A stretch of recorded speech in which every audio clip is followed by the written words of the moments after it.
So it's 2 minutes into that. Okay. Okay, let's move ahead. So we'll talk about a little bit about gases again, and the aspect that we'll talk about is what happens when two or more gases mix, and how does the thermodynamics proceed. So to begin with, uh, just a brief introduction of what's happening in a gaseous state, which is also in connection with what we studied in the phase diagrams, meaning in the single component system, the transition between various different phases. Um, um, we've seen that, between solids and liquids and gases. But when we talk about ideal gases or gases in general, it is slightly different. Although you'd say that um, it follows the phase rule as such. But then when we talk about low molecular weight materials, then we don't get that solid state, isn't it? We talk about water, you get the solid state. But when you talk about nitrogen, where is the solid state? Right? And argon and hydrogen, helium and things like that. So typically that we consider as gases, they have slightly different properties in that they don't have a solid phase, even in the lowest temperature possible. Within that also, they kind of show slightly unusual behavior, right? Or slightly different behavior, not quite unusual as such. So the very simplistic manner of considering gases is that they follow the gas law, the combined gas law, which is the PV is RT kind of equation, um, and that is typically for low pressures that we talk about.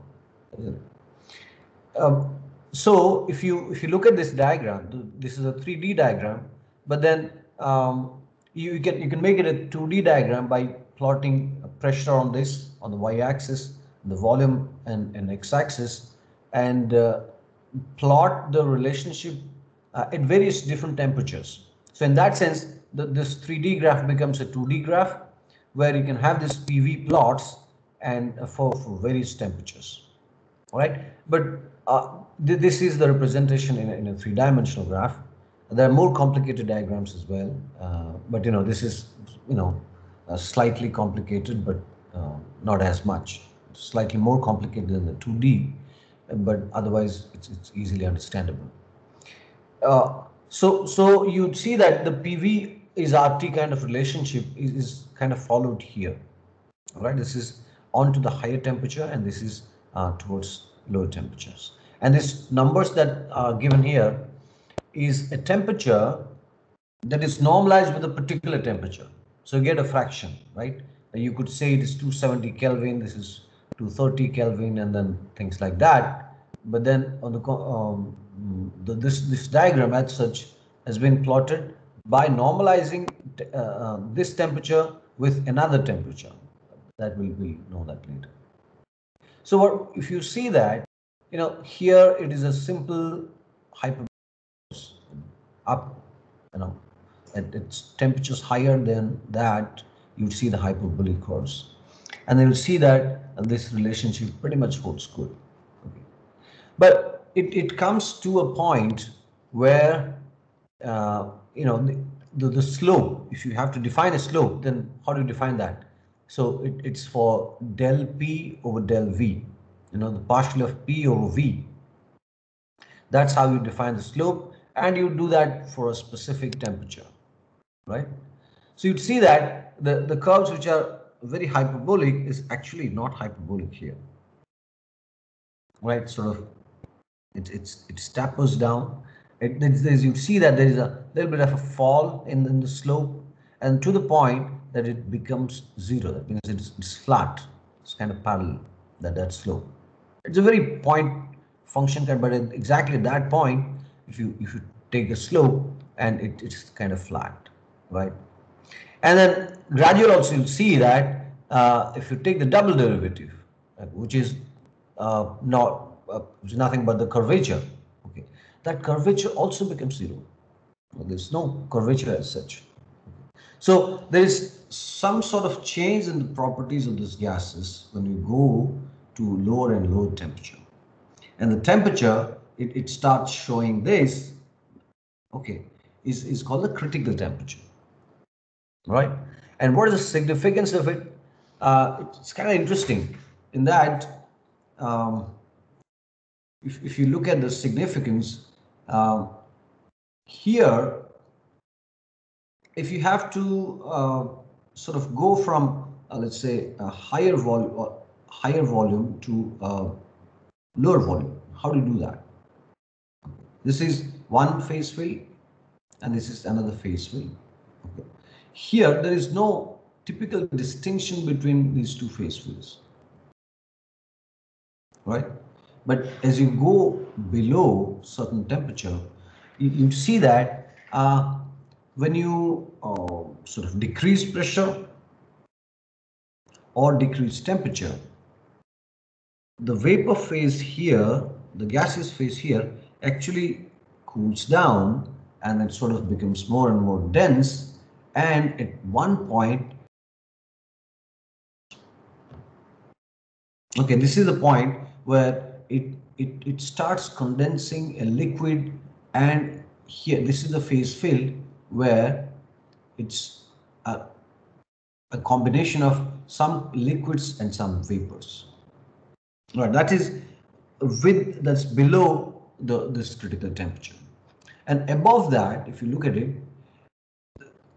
by application of pressure or reduction of temperature not below TCR, there the increase in volume or decrease in volume or decrease in volume actually makes no difference in the phases. All right, it means it doesn't give you a different kind of phase. Here you see that it'll be appropriate to say that there is a highly dense gas and a low dense gas, or a low dense liquid and a low dense gas. When we talk about a volume which is lower, then you could say that it's a low dense liquid or a high dense gas, and here this side low dense gas. But as such, there is no phase boundary. Like for example, if you talk about water vapor contained in a canister containing water and water vapor, there is a distinct phase equilibrium between two phases, and change of pressure and temperature can actually make the vapors condense into a liquid phase, which is a clearly identifiable liquid. You can separate that liquid phase out. But here, that's not the case. There's no clear phase boundary between the liquid phase and the gaseous phase. And there's nothing that you can call liquid there, because there's no distinct form of that phase. But it's only below the temperature, the critical temperature, where if sort of a change in pressure, or of course when you're below TCR, change in pressure can actually make a difference in phase or create a recreation of new phase. Okay, when you put more and more pressure, it can actually have a trace of liquid created, and then there'll be equilibrium between the liquids and the gases, and if you keep on pressing more and more, and then at one point it'll be completely liquid phase. Okay, and beyond this is completely vapor phase. This is a two-phase equilibrium region. All right, so that gives you the concept of critical temperatures, and that actually defines what can be called a vapor and what can be called a gas. All right, so there's the corresponding pressure and corresponding volume are called critical volume and critical pressure, and of course this temperature is called critical temperature. So the idea is that when you talk about compressing a liquid or compressing a vapor, if you can do compress uh, a vapor with application of pressure only, all right, when it is below that. Okay. And that will be called a vapor. That will not be called a gaseous state.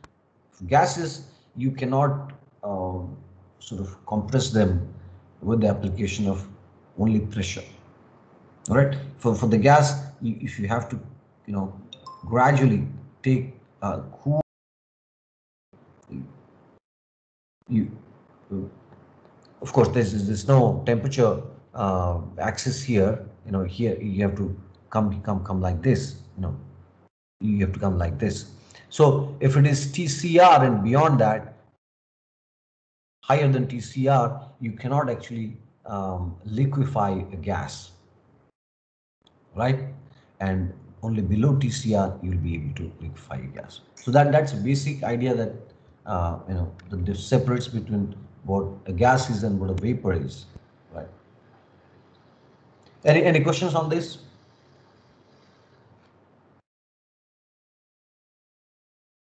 Okay. Sir, Yeah. sir, if only gaseous state can be converted to the liquid if the within the critical temperature, no? Yes. Yes. Sir, if the critical temperature has minimum value, then how it will be converted? Well, we can look at what are the values of critical temperature for different kinds of gases, right? And you'll see that very what do you call elementary gases would have a lot lower critical temperature, right? Yes, yes, sir. So that's why one of the reasons that many gases cannot be liquefied is just because the critical temperature is so low, right? So Yes, that kind of gives you a clue that why all gases cannot be liquefied. That there's a basis of, if you look at the fundamentals, the energy that every particle has in a gaseous state, if they are too high, all right, they cannot be confined into a liquid phase. Okay, liquid phase is what? It's slightly lowered form of energy, and the sort of attractions that they find in a particular phase, it's able to overcome the repulsive energy that the particles have. All right. When you talk about very very elementary and light particles, the energy they possess, they're too high to be actually curved by some kind of attractive forces. So that's one of the reasons that small elementary light materials or gases cannot be liquefied. yes, That's a basis. But if you look at it, the if you look at the chemical formula of any gas, okay, it's a clue that it's not a ground rule as such, but they would depend on the kind of bonds they have. But if you look at it, the number of atoms that are there in the gaseous molecule, all right, if there are many atoms, then you would see that it will be easy to liquefy that because they become bulky, all right. Whereas on the contrary, the monoatomic gases or diatomic gases which do not react with others are the ones that will be difficult to be liquefied. In particular, monoatomic gases, right? yes, Or even got if it. they are liquefied, they can only be done at an extremely low temperature, right? Yes, sir, got it. Yeah.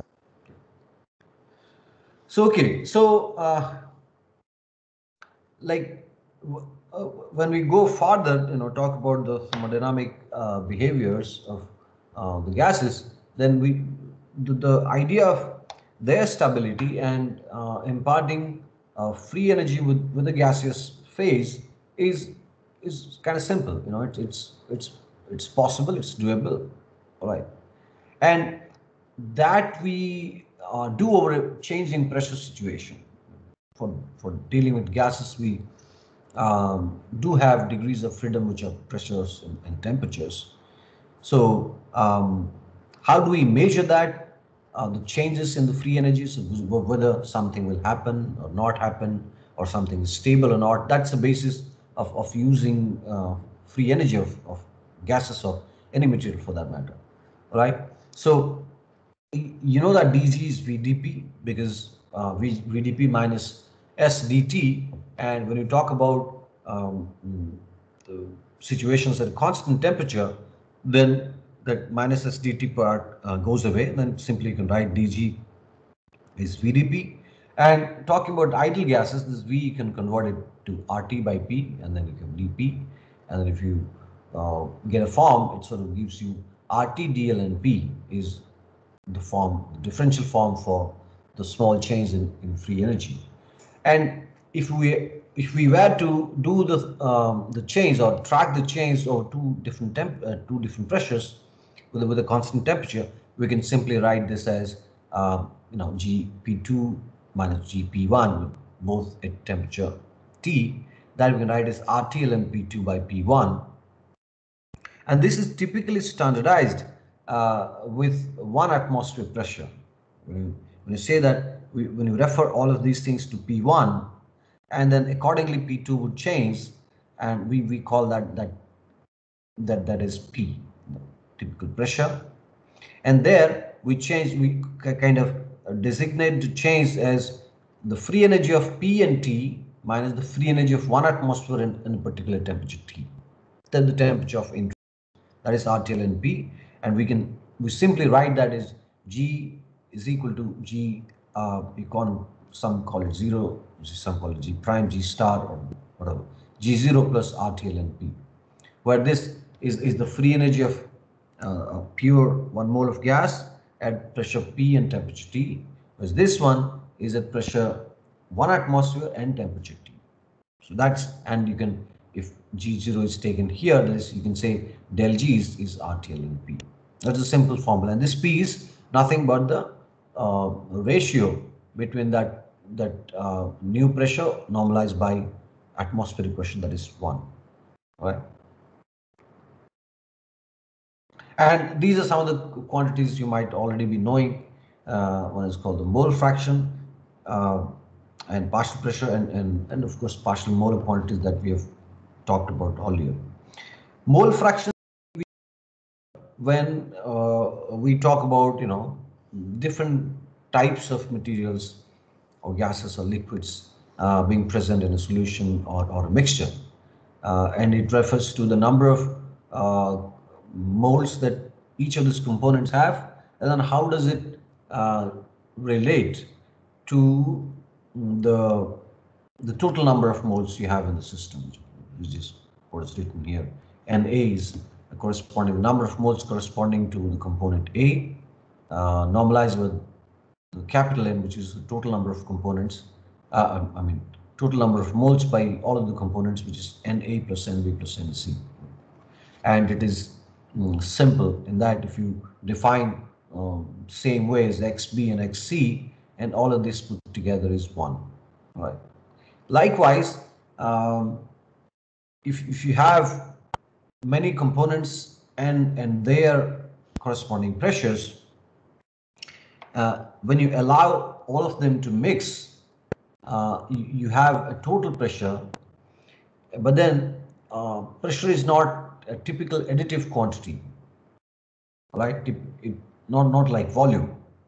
Okay, so that's why through Dalton's law of partial pressure, what is done is that the component A, when it is considered to have occupied the total volume, all right. So the effective pressure is the partial pressure exerted by the component A. Likewise, you can say the partial pressure exerted by component B and C, and all of this put together would give the total pressure P.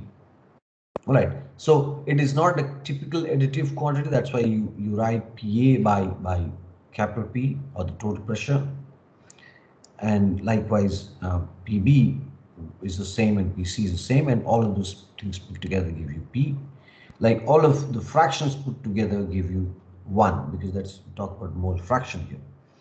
And this partial pressure can be related to total pressure with this quantity mole fraction. That's very important. And these are ideal situations, and this is extremely important in that for this also applies for liquids, instead of pressure here, you can talk about vapor pressure. And when the liquids are not ideal, when there are real liquids, there are interactions are there, then this quantity slightly changes, but then the overall nature of the equation or the relationship doesn't change too much. So this is kind of a simple but an interesting relationship which will kind of define how materials interact with each other and how subtle interactions are different in real materials, right? So with all of these things, we can actually, well, of course, we need to define this one as well. I think we've talked about it, that how do you define something like a molar value of any extensive property. I think we've talked about the free energy part, but this one can also be defined for any extensive, which is the additive kind of thermodynamic property. In that, how does it change? What's partial molar quantity this with the introduction of composition, or with the change in one component of the composition where rest of the things remain constant, right? And the example of a fruit basket, and actually it should not be talked as a fruit basket or something, but you talk about as a fruit warehouse, because uh, if you compare the quantity that is contained in a basket vis-a-vis the quantity that is contained in a warehouse, or a cold house, and then the numbers are different, the quantity is different. So the point I want to bring in here is that otherwise large quantity, or a system having otherwise large quantities of components of I and J and K, and in that, what sort of change that partial molar quantity of this one happens when a mole of its kind is taken out or introduced into the system. That's the idea. So instead of Q, this being a general quantity, a generic quantity, you can change that with something like volume, something like free energy, and there you get. And in particular, when we replace this with free energy, we get a quantity which is called the partial molar Gibbs energy, or Gibbs free energy, or we call that chemical potential. So that's the driving force the system has, or in particular here the component has, for any reaction or change, or process that it might undergo, right? So likewise, if you know that you already know that del G over del P at constant temperature and composition is volume, and since these are what is it, state functions, you can actually do double differentiation in a different order, like del G by del P again differentiated with del Ni with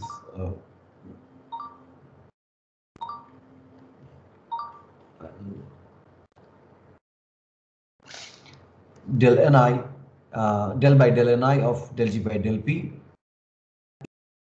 or equal is del by del P of del G by del Ni, because these are state functions. The order of differentiation actually doesn't matter, it's going to be the same. So here we can also write for the del G by del P is V, you can write it del G bar by del P is V bar. And this is the molar volume of the component I, and this is the molar free energy, partial molar free energy of the component I. So this equation we can apply here as well for that particular component. So based on this, we can what we're trying to do is look at 2 or 3 thermodynamic properties of mixing. When two gases mix, um, what could happen? Two or more gases mix, what could happen? That's something we would study. So when you have a multiple number of gases, and they each of those component gases would have their free energy, right? There is a total free energy, and this total free energy, of course, derives from free energy of the individual components, and you'd see that this is kind of easy to go through. Okay, and you see that, let me break it down to the normal, to small units. Here there is a mistake. Yeah, so the mole of free energy of component A is the standard free energy of component A plus RT ln small pa. It's its partial pressure, right? The molar free energy of component A is the molar free energy of component A. It's in its standard state plus RT ln the partial pressure of A, which is simply a replication of the total pressure that we had for the total free energy. The total free energy is, the standard free energy plus RTLN P, and you do that for an individual component. This is RTLN small p. There's a mistake here, right? Which is nothing but this one carries over, and then instead of small pa, you could actually write RTLN XA plus RTLN P, because you know that this small pa is XA multiplied by the total pressure, right? So for this part, what you see is the introduction of this part only, right? For the component A, if you look at it, this is the additional term which is coming in, although of course you'll have to have standard free energy of that component A, right? Now with this, if we want to see that what would happen if we mix two gases, right? There's a gas A, there's gas B. This I is generic in that you can actually extend it to many number of components. So what it tries to see is that was this molar free energy of this component I after mixing, and this is the molar free energy of component I before mixing. And since we can write Gi bar is Gi0 plus RTLN Xi plus RTLN P, we actually can take the that's the Helmholtz equation, and then write del by del T of G by T, right? There's an equation, del by del T of G by T is minus H by T square, right? So you can write here del by del T of Gi bar by T is going to be equal to del by del T of Gi0 by T. And we can write that from this equation. It's not going to change much, because you know that these two quantities are not dependent on temperature, right? So when we are able to write this actually boils down to this equation where it says minus Hi bar by T square is equal to minus Hi0 by T square, right? And if these two are same, then you'll have Hi bar is equal to Hi0. What does it mean? That means that the partial the molar enthalpies after mixing and before mixing are going to be the same, actually. But the enthalpy of component I after mixing and the molar enthalpy of component I before mixing are nothing but the same. So if that is true, then if you have to calculate the total enthalpy change upon mixing, is you can calculate by NiHi. This is Ni is the number of moles of component I, and this is the molar enthalpy of component I after mixing. So instead of I, you can have I, J, K, because there is a summation here.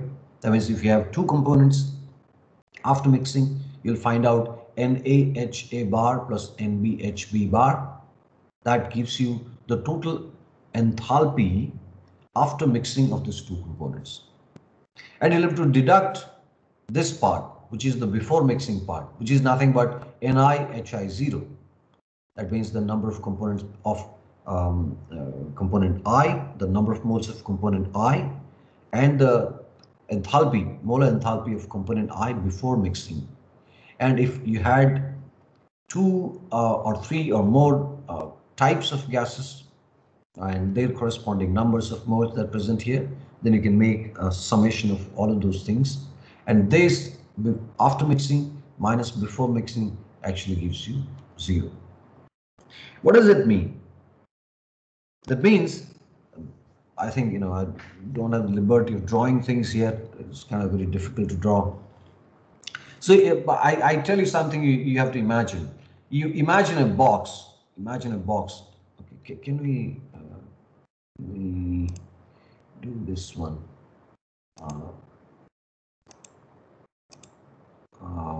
There's something called a whiteboard. Oh, okay, it's opening a whiteboard.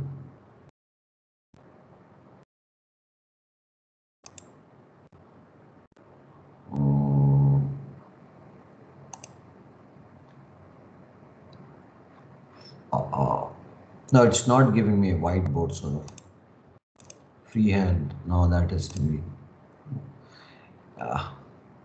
Anyway, okay. Can you see the board again? Yeah, can you see the slides? Yes, sir. Yeah. Okay. So if there is like two boxes separated by a wall, it's like a whole box, but there's a wall inside, and you have two gases there, and what happens is when you open it up, open the partition and allow those two gases to mix. That's what it is saying. Enthalpy of mixing of ideal gases. You have ideal gas A, ideal gas B, and there was a partition and it's inside a container, and then you take the partition out. Okay, you allow them to mix. It says that if those gases are ideal, there will be no change in enthalpy. Am I clear on that? That means there will be no absorption or evolution of heat. All right, and the reason for that is, what is the reason for that? The reason for that is that when you talk about ideal gases, that there is no interaction between the gases, right? They don't interact with other gases as well. So on that part, if there is no interaction, then there is no energy based exchange. Right? They don't like, they don't dislike, they're kind of neutral, right? So on that count, there'll be no change in the enthalpy. When two gases mix and there is no change in enthalpy, they are more likely to be ideal gases. It's as simple as that, right? Now, if it is about enthalpy, what is about Gibbs energy? Can you tell me what is about Gibbs energy? What does Gibbs energy tell me? If okay, now consider this: if there are two gases separated by some kind of a membrane, which doesn't allow them to pass, then you take the membrane off or take the partition off. You allow the gases to mix. Would the gases mix? I'm asking a question to all of you.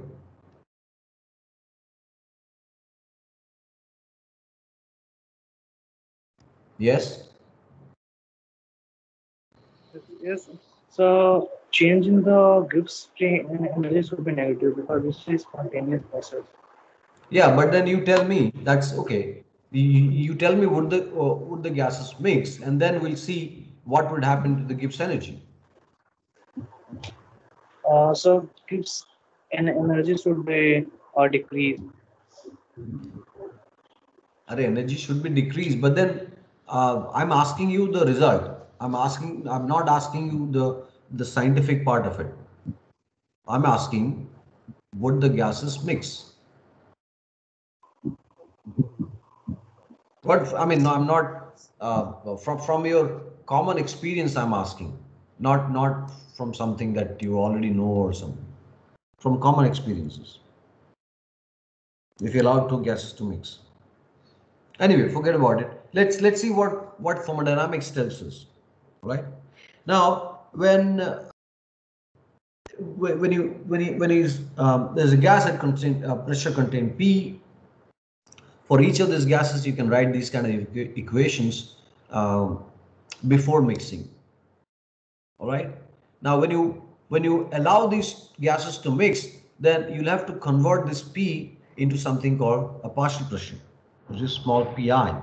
So we represent the partial pressure part in small p, and then you attach a sort of subscript for the typical component. Right. So this is the formula. So the molar free energy of the component I is the molar free energy of the component in the standard state plus RTL and partial pressure of that component. Right. Then if you have to calculate the del G mix, the total change in Gibbs energy because of the mixing process, and that can be calculated based on the fact that the total free energy of the mixture minus total free energy in the pure state when all the gases or all the components were not mixed at all. Okay, and you calculate that as Ni bar, that's after the mixing, and take the summation of that for each individual components, and then the summation of the Ni 0 part, which is the total energy contribution from each of the components before mixing. Right, since it is a molar energy, see, I mean, it's very simple. If it is about a molar part, then to get the total energy you'll have to multiply an n, that's the number of moles. So this quantity now gives you the total free energy. It's not a molar free energy anymore, it's the total free energy. Here it's also total free energy, but this is the total free energy before mixing, and this is the total free energy after mixing. All right, so after minus before is going to give you the net change in energy process, or the net change in Gibbs energy upon mixing, and that you'll find out that it is a summation of NIRT ln partial pressure I by total pressure I. All right, and since this is nothing but Xi, the interesting thing is that no matter what is Xi, it would always be less than 1. All right, because it's a fraction, right? It's going to be between 0 and 1. All right, so if that is so, then even if, like, if you add as many components as you want, right, because 0.2, 0.8 or 0.3, 0.7 or 0.2, 0.2, like that, 5 different gases, no matter what you do, this combination is always going to be negative, isn't it? Because you're taking logarithm of a fraction, and you keep on adding all those logarithm of fractions. When you have more and more kind of components here, then the total is going to give you a negative number. All right, and here it's the additional thing that's written is here. This is the total. This is the total change in free energy, total change in Gibbs energy. And if you want to find out total change in the molar Gibbs energy, then you sort of normalize this quantity with capital N. The capital N is the total number of what is it? Total number of moles you have, and Ni by total N is what is going to give you Xi. And why did I write Xi? Because it's kind of easy to remember Xi RT ln Xi, and the summation of that. That's the total change in molar free energy, the molar change in free energy upon mixing. And like this is also going to be negative. That means when you mix two gases or three gases, when you talk about mixing, of course, the minimum is got to be 2, isn't it? And 2 or more gases when you mix, would they mix instantly?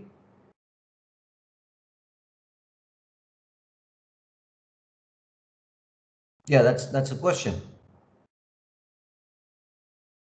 Would they mix instantly?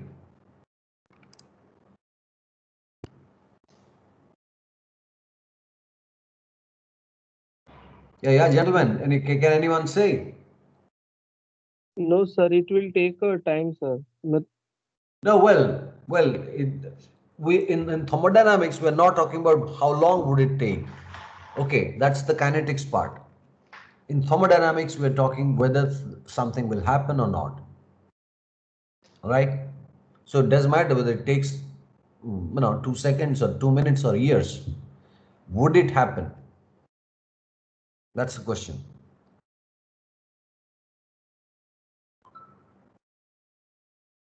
What am I getting from the del G? What am I getting from the del G?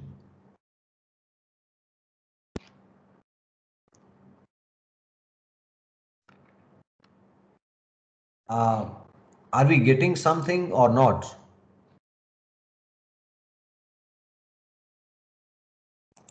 Yeah.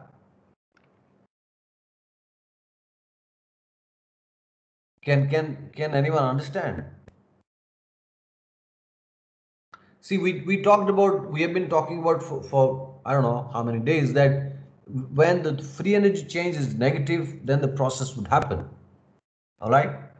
And when we see that the change in free energy because of mixing is because RT ln xi is a fraction, all right, and you keep on adding those xi parts from howsoever many uh, components that you have, it will always give you a negative quantity.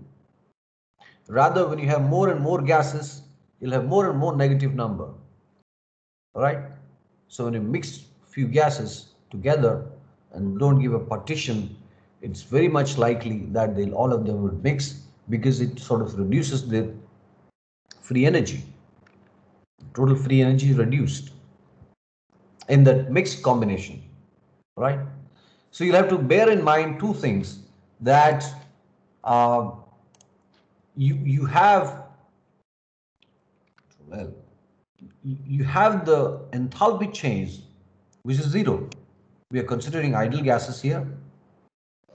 Enthalpy change is zero, but then free energy change is negative. That means it is leading to a system, leading to another configuration where the total free energy is lower. Okay, when the total free energy is lower, total Gibbs energy is lower, then the system would like to go there.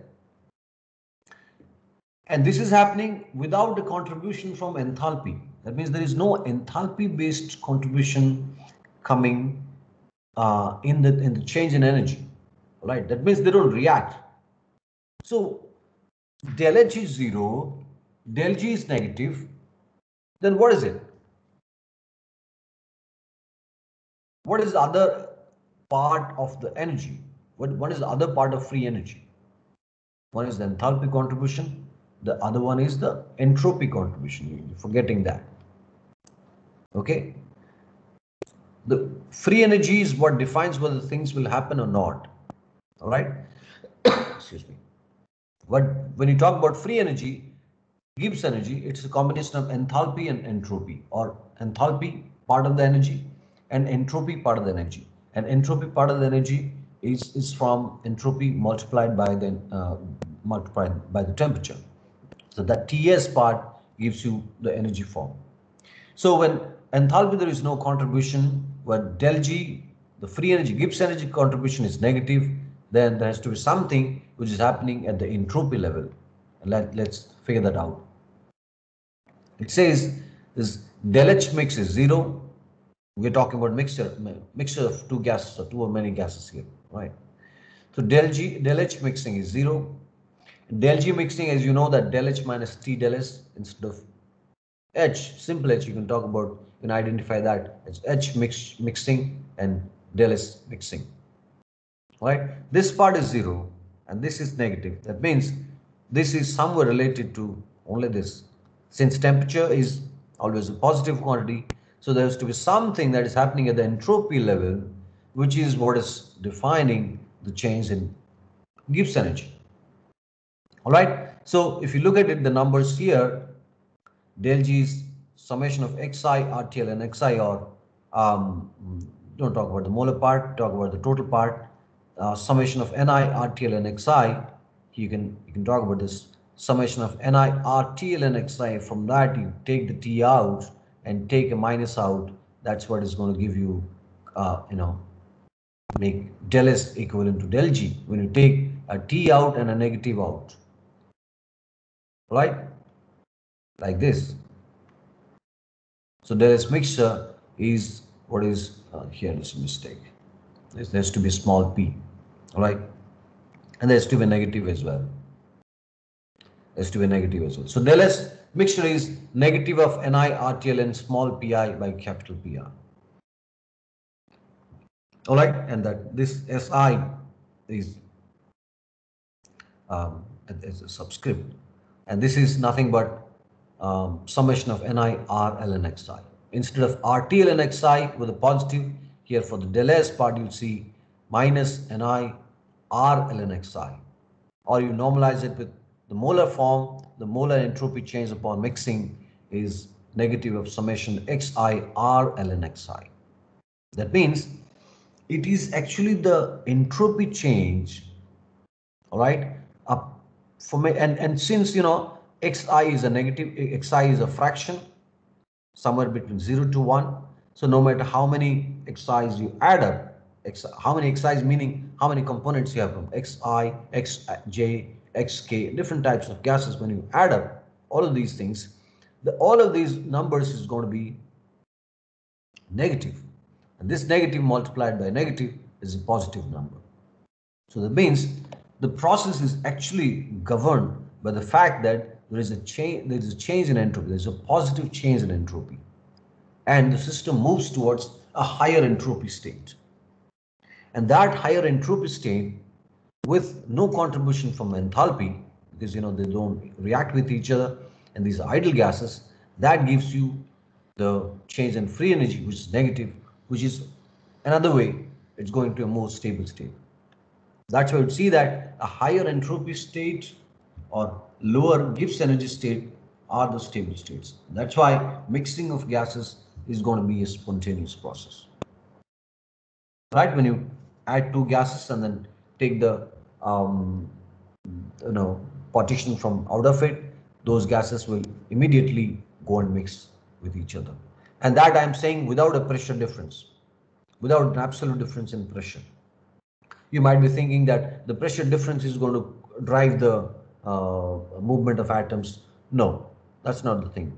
It's only the chemical difference. Chemical difference meaning, you have type A kind of gases in one part and type B gases in one part. And then when you let them open, A and B would completely mix. And within that mixing, it actually increases the randomness.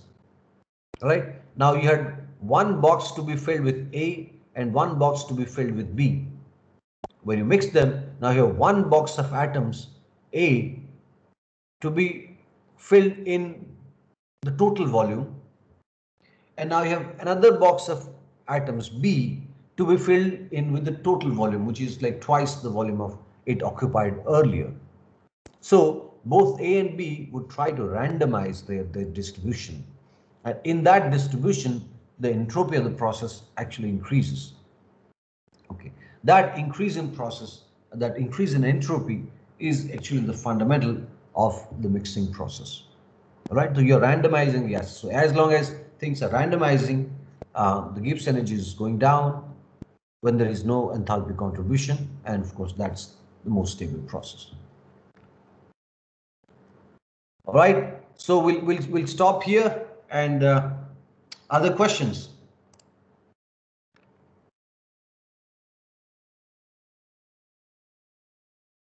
Yeah, other questions? No?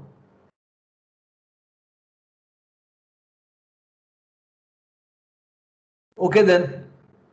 So let me stop the recording here and we'll maybe meet tomorrow next. Sir? Yeah. Sir, as it is not a single component system, so here you can consider that it will occur due to change in chemical potential gradient. मतलब जो Yeah. Well, see, the chemical potential gradient will come. Chemical potential gradient will come. But then when you talk about chemical potential gradient, it is about Gibbs energy, right? Yes. Partial molar Gibbs energy.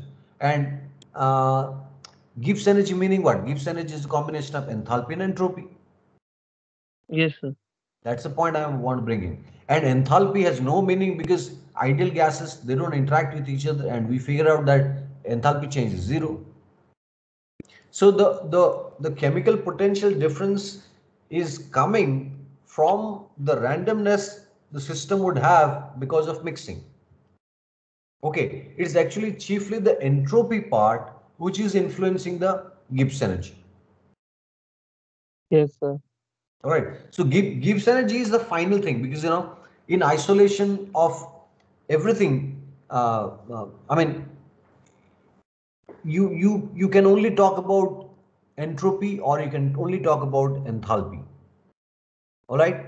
And when you don't consider each the other one, you cannot predict whether reaction or process is possible or not. But then when you talk about Gibbs energy or the chemical potential, it actually takes care of everything. But then how does it take? It just simply adds up both contributions, both parts. All right. But when we saw that there's no contribution of the enthalpy, right? There's neither heat is evolved nor absorbed. So enthalpy has got nothing to do in ideal gases. Okay, enthalpy will have a role in much more difficult situations. So it's only the fact that when two gases mix, they would like to randomize. All right, and that randomizing property is what makes chemical potential. Is what actually makes the driving force for change, driving force for mixing. That is reflected in the chemical potential. It's the entropy contribution that is reflected in the chemical potential. And chemical potential don't always think that there is a reaction always involved. All right, when you talk about reactions involved, then we talk about heat evolving or heat absorbing. No, always chemical potential is not that. All Yes, sir. right, since you know that chemical potential is from Gibbs energy, and Gibbs energy talks about the reactions as well as the entropy contribution. And entropy is what? It's how a particular type of materials are distributed the energies. When there is more spread in the distribution, it is more random. And in absence of enthalpy contribution, that randomness is what is driving chemical potential or Gibbs energy. Yes, sir. Right? Got it, sir. Thank Okay. you, sir. Yeah. We'll stop today and then maybe tomorrow. Thanks. Yes, sir.